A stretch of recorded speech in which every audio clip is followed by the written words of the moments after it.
Hi everybody, Griffin Cooper here at Ablewaytech. It's October 21st, 2024, and I just want to give a quick market update. None of this is meant to be investment advice or anything, just some interesting things I'm noticing from the technical analysis point of view. If we look here on SPY, which is the ETF, or the S&P 500 on a daily chart, uh, there's not really any clean trend lines to draw. This is probably the most best fit for a confirmed trend line, but we're pretty far away. We'd have to have a pullback to about 560. But what really gets my attention is that we've made these three legs up of these higher highs, but we're getting some negative divergences in the MACD histogram, making lower lows. We can see how that happened last time earlier this year in the summer.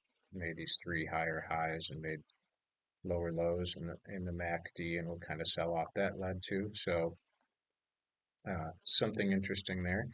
If we go over to the daily chart, or I'm sorry, the weekly, that was the daily chart, we actually see the same thing.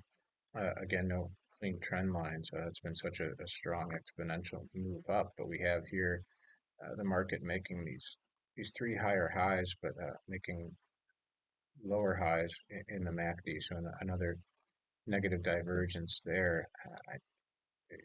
So for the my Kata 2 trade on SPY, which we got in here, I broke out above this level.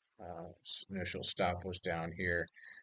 I'm going to go ahead and raise that stop up. We made just about what we risked, and this market is starting to look um, a little unpredictable here. If we look at the MACD line as well, this momentum you can see is lagging as well, starting to roll down. So until further notice, I'm going to be a little bit more cautious and see what's ahead. So hope that was helpful. Thanks.